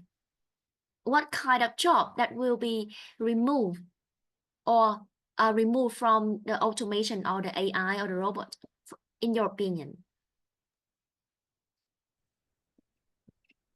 Okay, there are jobs that for me over the years, my experience has been that AI or robots, they are not threats to our jobs. You get AI, they are not threats, they are just collaborators, they are partners. So like for instance, the job you want a robot or AI to do, who is prompting the AI, who is prompting the robot to do it? It's still humans, right? So we are just in bringing in the concept of AI or robots to achieve efficiency and to churn time. You get churning time in the sense that there are jobs that we're doing on our own, we would do it in 20 minutes, but with AI tools, we would do it and achieve it in 5-10 minutes. So every business needs time. Time is of essence to business growth. You know, then I think another type of job that I don't see it fizzling out as soon as possible in any time soon would be in the medical or health sector.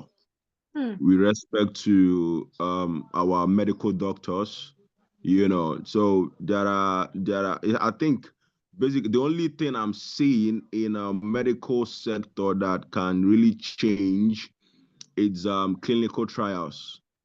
Clinical trials these days, they do more of telemedicine. You know, you don't need to come to the hospital or visit. There are apps now that can really check your heartbeat, check your pulse, check your vitals. There is this schemizer they put in the thumb, no longer the traditional machines that they plug on your chest and organs. No, once you put it on your thumb, it will be able to read your heartbeat, your pulse, and all of those. So medicine is advancing. So, but then when it comes to, I've seen robots that were conducting surgeries, but then, you know, its efficiency is not even up to 50% because they're also prone to making mistakes. So those are the kind of jobs. And then agricultural sector, I know the king size drones now that are doing fertilizing the farms now in large scale. So they have tanks, you fueling your fertilizer, then with your remote control, you, instead of the traditional way of, so with your remote control, you can stand at one point of the farm and control the fertilizer drone to just spray your farm. So technology, I don't see technology as a threat, or AI or robot as a threat. They are only collaborators or partners. I'm also an AI enthusiast. So without the aid of human controlling the drone, it won't fly. It won't fly. So you see, it's just a partnership. We're in partnership with AI. So I think it's just bringing about work balance. So directly, indirectly, all hands must be on deck to achieve business goals. Thank you. Thank you so much, Mr. Emmanuel. That's a very interesting perspective to see.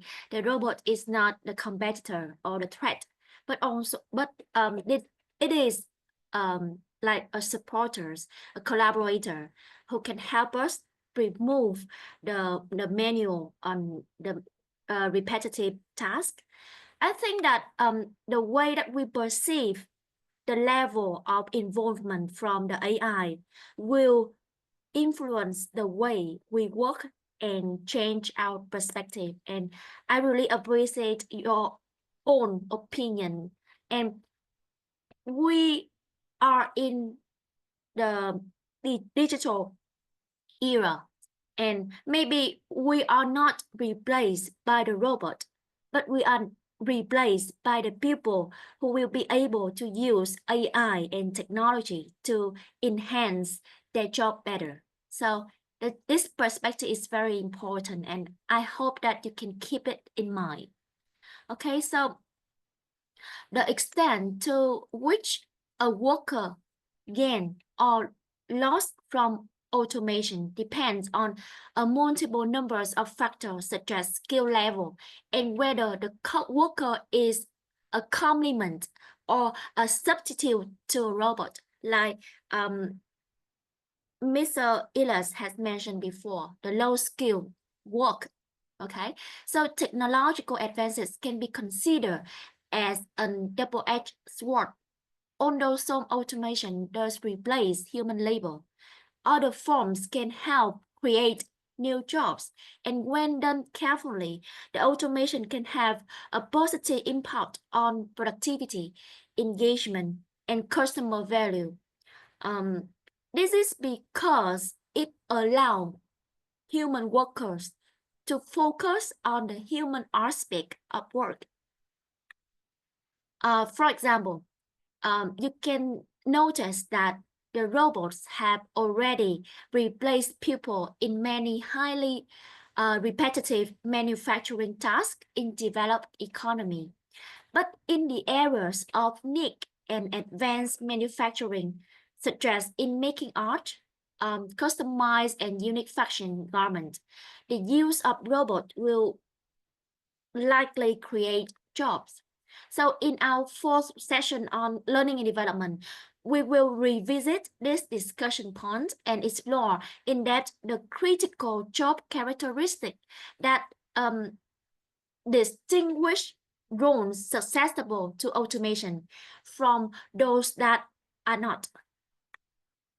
So understanding this distinction will provide the valuable insight for L&D practitioner, for the pupil manager to design the targeted training intervention.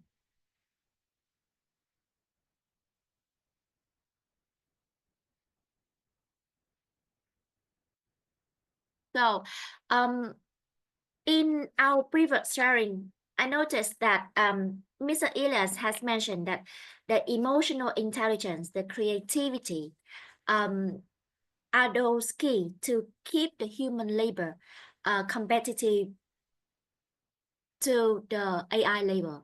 So on the screen, you can see there are some factors that will contribute, will help the human worker less susceptible to automation, including, firstly, creative intelligence, involving the development of creative or novel ideas. These ones are difficult to automate by definition, as computerization usually requires some explicit instruction. Secondly, social intelligence. Social intelligence requires a wealth of tacit knowledge and involve a wide range of subtleties that are difficult to specify and often give rise to misinterpretation.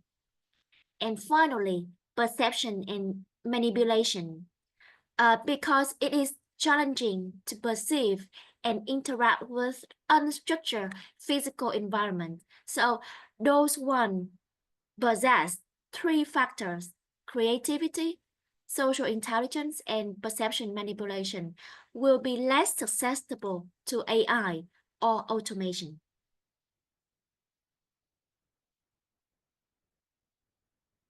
So given the rapid advances in machine intelligence, sorry.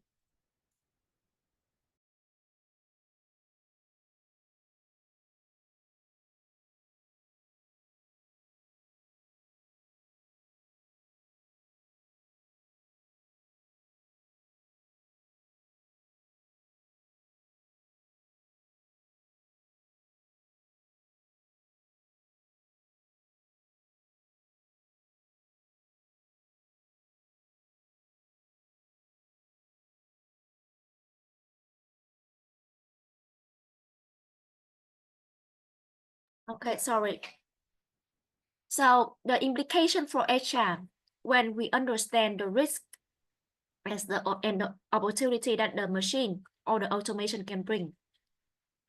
So you can see that this will be a critical need and challenges for the HR leader to first expanding the vision of the job nature and reframing career. Now, okay, so in the previous discussion, you realize that the jobs that follow the standardized rules and logic, there will be the transition in the nature of work, and it is important for the workers, for us to consider the job element that we are currently hold. Are there any aspect that can be replaced or used by the robot? So from the aspect of HR leaders, it is necessary that the HR leader or the people managers will redefine redefine the definition of a job. What type of task can be done by the people, and what type of task can be done by the machine? So this understanding will enable the people manager, the line manager, to allocate the task effectively for the human labor, and those one can be which can be implemented by the AI, by the automation, will be allocated later. And it is very essential to understand that compared to AI labor, which skills are essential for the human labor to be competitive, to be less susceptible of replacement. And it's important that we understand which skill, which competency that are essential for the human labor to keep their job, not in the present only, but in the future. And finally, from the HR aspect, what kind of action that the HR can take to assist their employees to be well equipped with the advancement of technology? Mr. Emmanuel has mentioned that we should not perceive the technology as a threat. We perceive them as a collaborator. So which skill we should possess to utilize, to make use of technology to enhance our productivities? It is a question that we should keep asking ourselves and changing the way we work to be more effective and more efficient. So together with this indication, the roles of the people manager, the HR practitioner, are adjusted accordingly to keep up with the increasingly demand from stakeholder and business landscape. And you can notice this change suggests from being regarded as a low status cost center with personnel administration role to the more employee-centered, business-oriented, strategic focus role, including this one. So the HR manager is not the person who are in charge of payroll, sending salary only. The HR manager must be the talent manager who can create and design the development effort to identify the talent in the company and help them achieve or harness their full potential. The HR manager should be the legal advisor to ensure that all employees obey to the rules or the regulation of the company, and also the change and the cultural transformation catalyst who support the change and ensure that all employees are equipped with sufficient knowledge and skill to grasp the change effectively. And this transformation can also be noticed via the transition from the exclusive use of the title CHRO, Chief Human Resource Officer, to describe the top HR role to the increasingly use of CPO, Chief People Officer. So this change indicated a transition away from human resources terminology to people-centric terminology. So the emphasis had shifted from traditional transactional part of the process, compliance and regulation, to a more strategic role. And this role prioritizes the talent development, culture, employee experience, and ensuring that the enterprises remain attractive to the top talent and equipped to face future challenges. Okay, and there are some future thinking that you can review it at home to see that in the near future, how can we adjust our approach to ensure that all employees are resilient and proactive to changes. And as a closing note, I would like to introduce a key message regarding the shift in the role and function of the HRM in the new era. A solid foundation of extensive expertise, HR mindset, together with hands-on experience will enable HR professionals to move beyond administrative, non-strategic operation and empowering them to successfully take on the role of talent miners, talent nurturers, and talent owners.